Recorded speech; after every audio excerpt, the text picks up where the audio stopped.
குடியுரிமை திருத்தச் சட்டத்திற்கு எதிராக திமுக எம்பிக்கள் வாக்களிக்காமல் புறக்கணித்தது ஏன் என கேள்வி எழுப்பிய அகில இந்திய மஜ்லிஸ் கட்சியின் தலைவர் திரு உவைசி, இஸ்லாமிய மக்கள் யாரும் திமுகவை நம்பி வாக்களிக்க வேண்டாம் என கேட்டுக் கொண்டுள்ளார். சென்னையில் உள்ள சட்டமன்ற தொகுதிகளில் போட்டியிடும் அம்மா மக்கள் முன்னேற்றக் கழகத்தின் வேட்பாளர்களை ஆதரித்து திரு உவைசி வாக்கு சேகரிப்பில் ஈடுபட்டார். அப்போது அங்கு கூடியிருந்த பொதுமக்களிடையே பேசிய அவர், அமமுக பொதுச் செயலாளர் திரு டிடிவி தினகரன் உடனான கூட்டணி என்பது தேர்தலோடு நின்று விடாது என்றும் தங்களது நட்பு கூட்டணி தொடரும் என்றும் குறிப்பிட்டார். குடியுரிமை திருத்தச் சட்டத்திற்கு எதிராக தான் உட்பட 9 நாடாளுமன்ற உறுப்பினர்கள் மட்டுமே வாக்களித்ததாகவும், ஆனால் திமுக எம்பிக்கள் எதிராக வாக்களிக்காமல் புறக்கணித்தது ஏன் என கேள்வி எழுப்பினார். இஸ்லாமிய மக்கள் திமுகவை நம்பி ஏமாற வேண்டாம் என்றும் அவர் கேட்டுக்கொண்டார். இதனைத் தொடர்ந்து சென்னை பெரம்பூரில் செய்தியாளர்களிடம் பேசிய அவர், திமுக மற்றும் அதிமுகவை மக்கள் வெறுப்பதாகவும், அம்மா மக்கள் முன்னேற்றக் கழகத்தின் தலைமையிலான கூட்டணியில் மக்கள் ஆதரிப்பதாகவும் தெரிவித்தார்.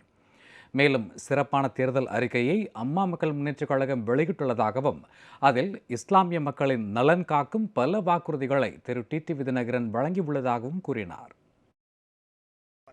Third front will be form the government in Tamil Nadu, but by facing a major parties like DMK and ADMK. So, what is your strategy of winning the Tamil Nadu election?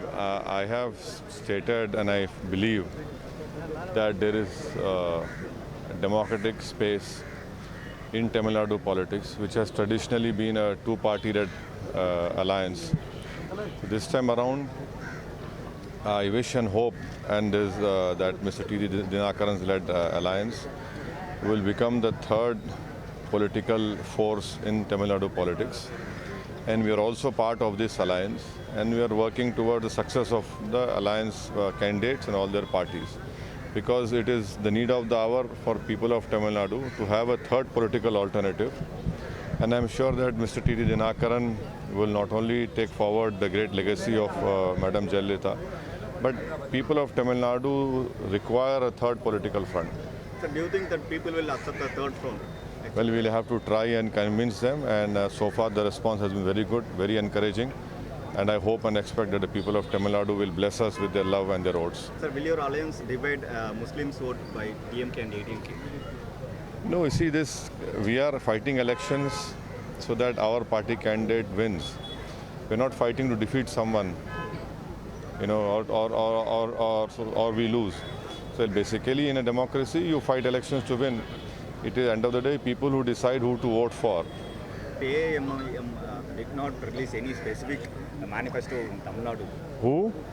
You did not. No, we are part of AMMK, and in that AMMK led by T.T. Dinakaran, it specifically talks about releasing of those 41 Muslim prisoners which ADMK government did not release. It talks about increasing reservation to 5%.